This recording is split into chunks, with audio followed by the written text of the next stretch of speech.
ሰላም ጤና ይስጥልን ውድ ሪፖርተር ተከታታዮች የሰዓቱን ዜናዎች ቀጥዬ ያሰማችኋለሁ።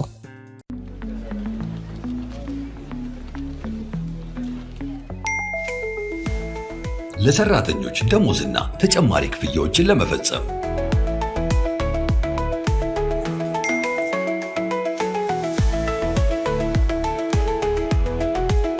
ከዶላር ዩሮ እንዲሁም ፓውንድ አካውንቶ ወደሚፈልጉት አካውንት ገንዘብ ለማስተላለፍና ክፍያ ለመፈጸም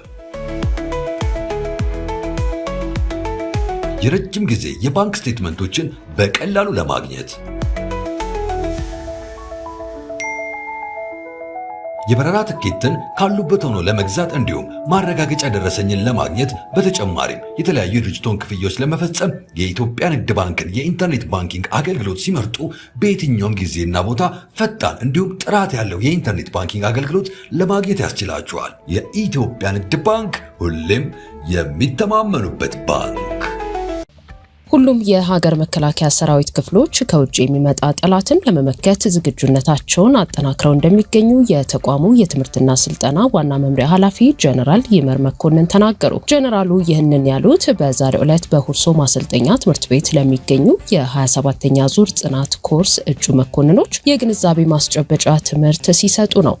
ዓለም የጦርነት ቀጠና እንድትሆን በባህርም ሆነ በየብስ የንግድ መስመሮችንና ቁልፍ ቦታዎችን በመዝጋት ረገድ ያደጉት ሀገራት የተለያዩ ሴራዎችን እየጠነሰሱ እንደሚገኙ የተናገሩት ጀነራል ይመር ኢትዮጵያም ለነዚህ ስጋቶች የተጋለጠች መሆኗን ገልጸዋል። በአሁኑ ወቅት የዓለም ሀገራት ድሮኖችን፣ የሳይበር ጦርነትን እንዲሁም ሰው ሰራሽ አስተውሎት በመጠቀም ጦርነቶችን በማካሄድ ላይ መሆናቸውን ጠቅሰው በዚህ ወቅት ሉዓላዊነቱን አስከብሮ መቀጠል የሚችለው በቴክኖሎጂ በልጦ የተገኘ ሀገር ነው ብለዋል።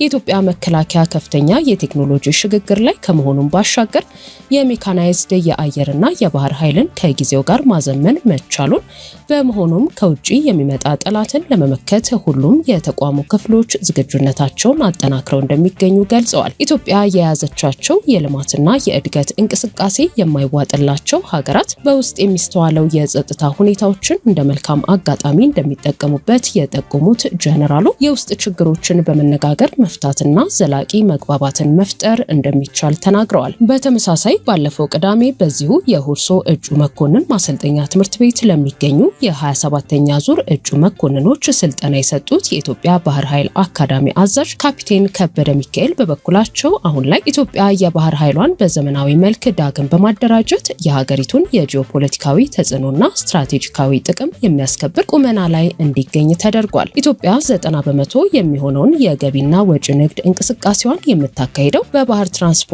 መሆኑን የጠቀሱት አዛዡ ይህ ከፍተኛ የኢኮኖሚ መስመር ያለ ስጋት እንዲቀጥል የባህር ኃይል ሚና ወሳኝ መሆኑን ተናግረዋል። በተለይም የንግድ መርከቦችን ደህንነት በአስተማማኝ ሁኔታ ለመጠበቅ በቀይ ባህርና በአካባቢው የሚከሰቱ የባህር ላይ ውንብድናዎችን ለመከላከል ዓለም አቀፍ የውሃ ሕግጋትን መሰረት ያደረገ የባህር ላይ ጥበቃ ለማድረግ ዘመኑን የሚመጥን ቴክኖሎጂ የታጠቀና የሰለጠነ የሰው ኃይል መገንባቱን ገልጸዋል።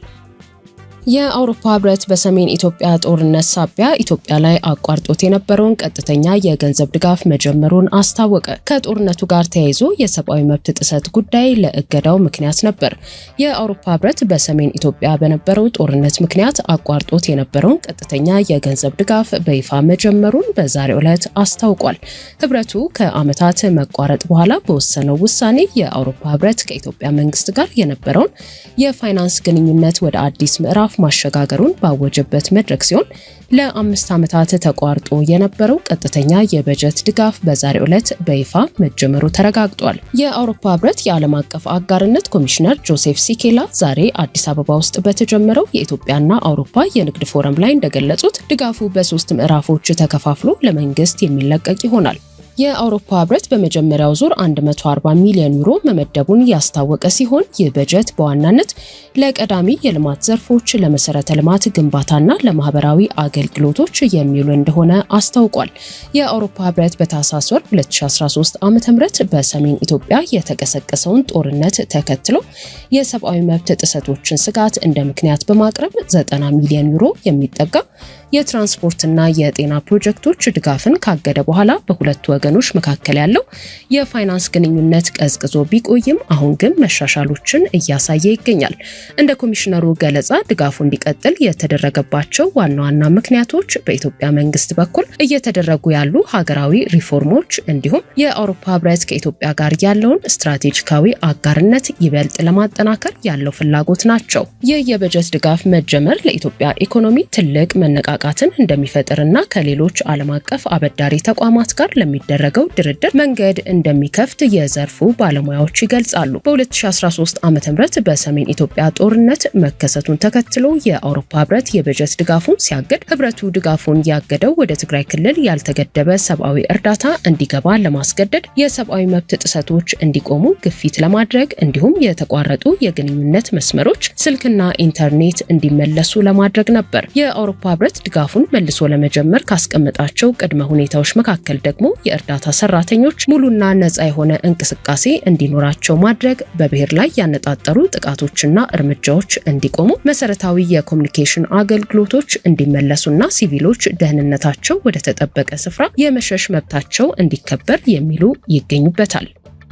የፌዴራል መንግስትና ህወሓት በመካከላቸው ያለው ተቃርኖ ሀገር እስከ ማፍረስ ሊያደርስ የሚችል ፖለቲካዊ መዘዝ እንዳለው ቢያውቁም መፍትሄን ለመፈለግ እየተንቀሳቀሱ አይደለም ሲሉ በትግራይ ክልል የሚንቀሳቀሱ የፖለቲካ ፓርቲዎች ወቅሰዋል። የህግ ባለሙያዎች በበኩላቸው ህወሓት የቀድሞውን የክልሉን ምክር ቤት ወደ ስልጣን ለመመለስ ያሳለፈው ውሳኔ ህጋዊ ቅቡልነት የለውም እያሉ ነው። ሰሞነኛው የትግራይ ክልል የፖለቲካ ድባብም ውጥረት ነግሶበታል። ባልደረባችን አማኑኤል ጀንበሩ ይህንን የተመለከተ ሰፊ ዘገባ አሰናድቷል፣ እንደሚከተለው ይቀርባል።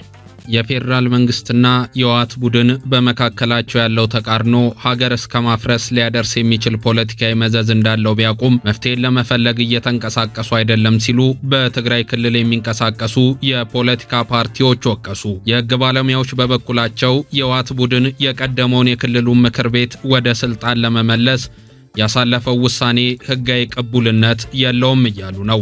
ሰሞነኛው የትግራይ ክልል የፖለቲካ ድባብ ውጥረት ነግሶበታል። ላለፉት 51 ዓመታት በኢትዮጵያ የፖለቲካ መበየኛ ባህር ውስጥ ትልቅ የተሰሚነት መልህቅን ጥሎ የቆየው ህወሓት ካለፉት 6 ዓመታት ወዲህ ግን ያጋጠመው ውስጣዊና ውጫዊ የፖለቲካ አሰላለፍ መዛባት ህዝብን ለጦርነት የማገደ የኢትዮጵያን የአገረ መንግስት ውቅርም ያዛባ ሆኖ ዛሬም ድረስ ቀጥሏል የሚል ትችት ተደጋግሞም ይቀርብበታል። የህወሓት ቡድን ከማዕከላዊ መንግስቱ ጋር ወደ ጦርነት ያስገባውና ለሚሊዮኖች እልቂት መንስኤ ሆነው የክልሉን መንግስት የተቆጣጠረበትን የ2012ቱን ህገወጥ ምርጫ ከሰሞኑ እንደ አዲስ አጀንዳም ይዞት ብቅ ብሏል።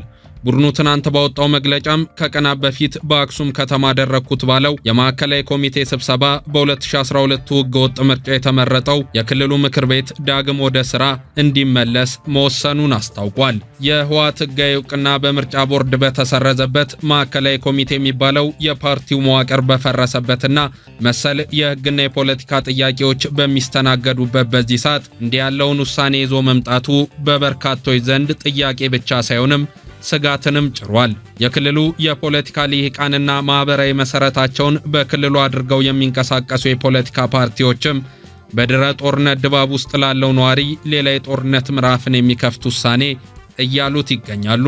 በጄኔራል ታደሰ ወረደ የሚመራውና ከሰሞኑ በፌዴራል መንግስቱ አንድ የስልጣን ዓመት የታከለለትን ጊዜያዊ አስተዳደር በመቃወም የተጀመረው የህወሓት አመራሮች እርምጃ ቡድኑን ዳግም የክልሉ የፖለቲካ ራስ እስከ ማድረግ በደረሰ ውሳኔ ታጅቦ መሸጋገሩ የክልሉን መጻኢ ሁኔታም በስጋት የተቀነበበ አድርጎታል። የብሔራዊ ባይቶና አባይ ትግራይ ባይቶና ፓርቲ ምክትል ሊቀመንበር የሆኑት አቶ ዮሴፍ በሬ ይህ አይነቱ የቡድኑ ውሳኔ ካለፈበት የፖለቲካ ባህል የሚመነጭ መሆኑን በመጥቀስ ይህ ለጦርነት በር የሚከፍት አመለካከት አሁን ላለው ውጥረትና የፖለቲካ ችግርም ክልሉን እንደዳረገው ያነሳሉ። አሁን ላይ እየተራገበ ያለውና ከዓመታት በፊት የነበረውን የክልል ምክር ቤት ዳግም መመለስ ከሕገ መንግሥታዊና ከምርጫ ቦርድ የመተዳደሪያ ደንብም ፍጹም የተፋታ መሆኑን ጠቁመዋል። እኛ ከስብሰባው በፊት 2 የቢዮንስ ነጥቦችን አስቀምጠን ነበር እንዳልነውም ቡድኑ ጦርነትን መርጧል ሲሉም ለሪፖርተር ገልጸዋል። ይህ ደግሞ የፕሪቶሪያውን የሰላም ስምምነት ከማፍረስ ጋር መሄድ እንደመሆኑ የሚፈጠረው ፖለቲካዊ መዘዝ በቀላሉ የሚበርድ እንዳልሆነም ያስጠነቅቃሉ። ቡድኑን ወደ ስልጣን ለመመለስ ነው። ምክር ቤቱ ምናምን አይደለም እንደሌለ ያውቃሉ። ግን ቡድኑን ወደ ስልጣን ለመመለስ ነው። ቡድኑን በዚህ መንገድ ወደ ስልጣን መመለስ የፕሪቶሪያ ስምምነቱን ማፍረስ ነው። የፕሪቶሪያ ስምምነት ማፍረስ ደግሞ ከስምምነቱ በፊት ወደ ነበረው ሁኔታ መመለስ ነው፣ ወደ ጦርነት መመለስ ማለት ነው።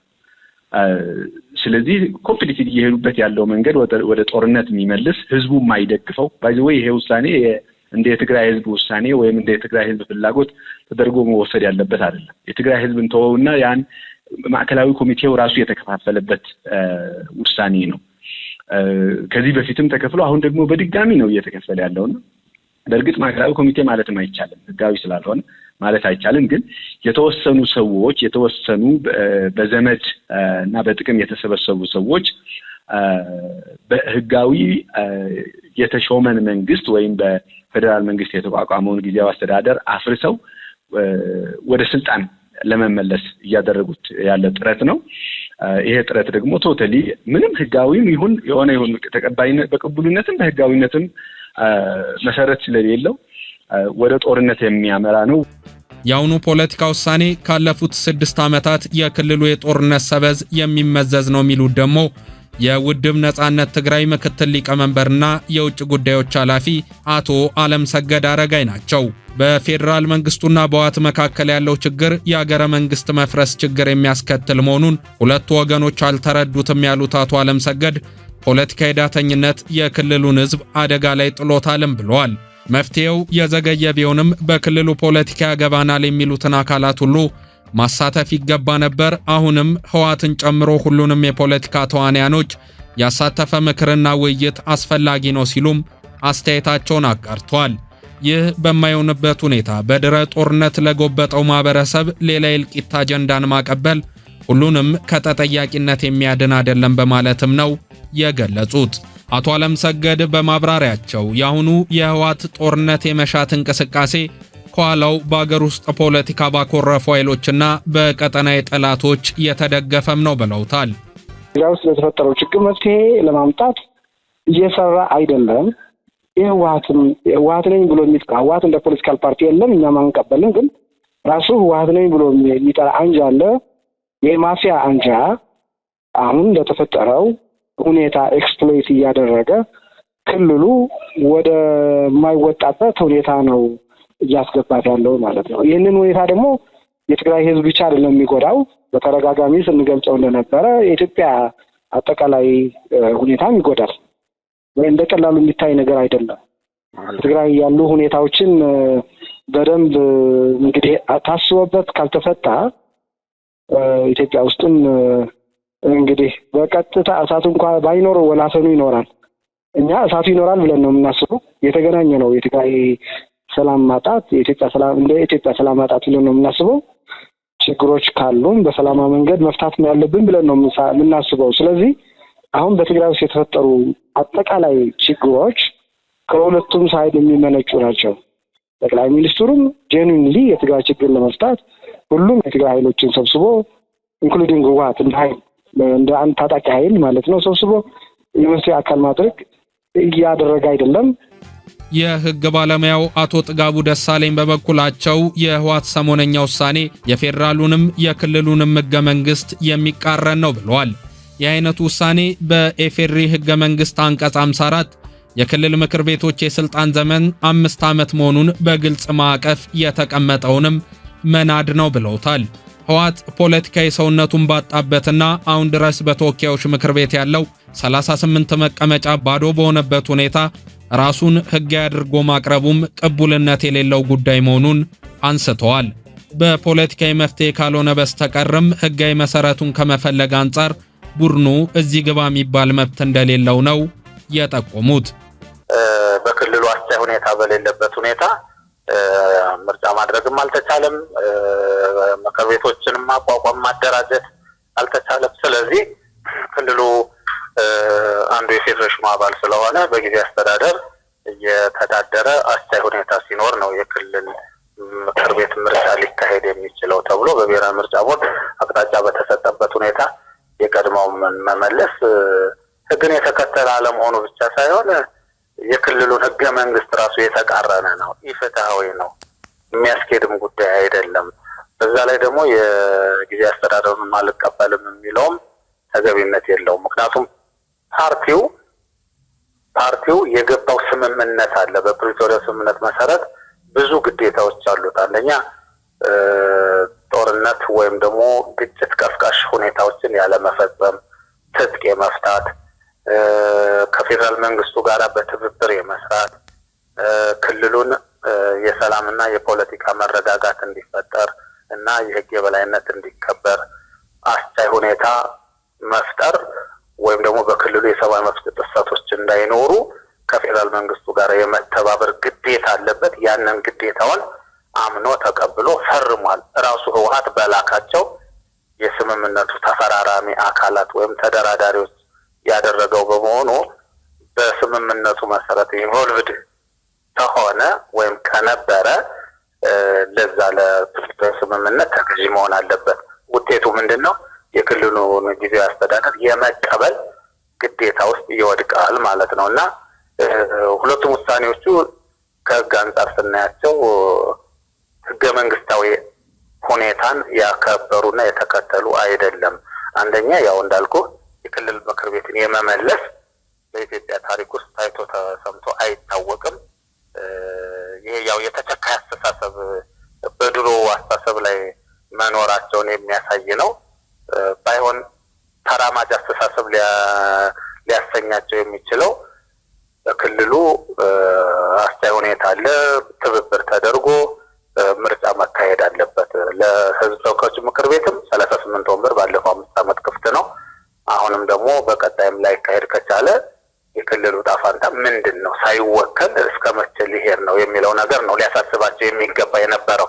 ሁለተኛ በክልሉም ደግሞ ክልሉ ምክር ቤትን የማቋቋም ምክንያቱም አስፈጻሚውን አካል የመከታተል የመቆጣጠርና የፍትህ አካሉን ወይም ህግ አውጪውንም ህግ ተርጓሚውንም አካል በየጊዜው ሪፖርት የመቀበል ሁኔታ መኖር ስላለበት እንግዲህ ምክር ቤት የመጨረሻው የስልጣን የበላይ አካል በመሆኑ ምክር ቤት የግድ መኖር አለበት። ይሄ ደግሞ ምርጫ መካሄድ አለበት እንደማለት ነው።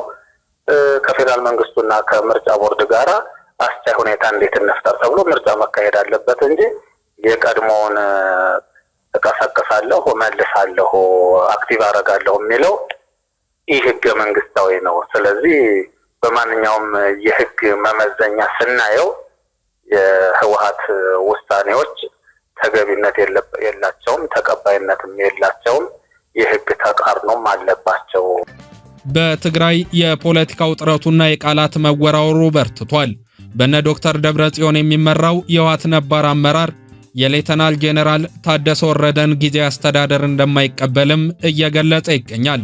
በአንጻሩ የጄኔራል ታደሰ ወረደ አስተዳደር የህወሓት አመራሮችን አስተያየትና እርምጃ የልጅ ስራ ሲል አጣጥሎታል። መቀመጫውን አዲስ አበባ ያደረገው ስምረት ፓርቲም በምክትል ሊቀመንበሩ ዶክተር ክንደያ ገብረሕይወት በኩል የህወሓት አመራሮችን የማፊያ ቡድን በማለት ለለውጥ የማይተጉ ሲልም ኮንኗል። አክሎም ህወሓት የጊዜያዊ አስተዳደሩን ባለመቀበል ክልሉን ከኢትዮጵያ ሀገረ መንግስት ትስስሮች እያፋታም ነው በማለት ከሷል። ታዲያ በዚህ የግጭት አዙሪትና የዳግም ጦርነት ስጋት ውስጥ ያለ ማህበረሰብ መጨረሻው ምንድነው የሚለው ዛሬም ያልተፈታ ፖለቲካዊ እንቆቅልሽ ሆኖ ቀጥሏል። ውድ ሪፖርተር ተከታታዮች የሰዓቱ ዜናዎቻችን እነዚህ ነበሩ። ስላደመጣችሁን ከልብ እናመሰግናለን። ሞን ሪል ስቴት በአየር ጤና አደባባይ በካሬ ከ54530 ብር እስከ 77900 እስከ 10 ዓመት የሚከፍሉትን 50% ያለምንም ወለድ የባንክ ብድር የተመቻቸለት ዛሬውኑ እስከ 4 ሚሊዮን ብር የሚያተርፉበት ባለ 1 መኝታ ሙሉ ክፍያ 5 ሚሊዮን 620 ሺህ ብር፣ ባለ 2 መኝታ ሙሉ ክፍያ 6 ሚሊዮን 846 ሺህ ብር፣ ባለ 3 መኝታ ሙሉ ክፍያ 8 ሚሊዮን 121 ሺህ ብር። ለበለጠ መረጃ በ0969248080 ይደውሉ።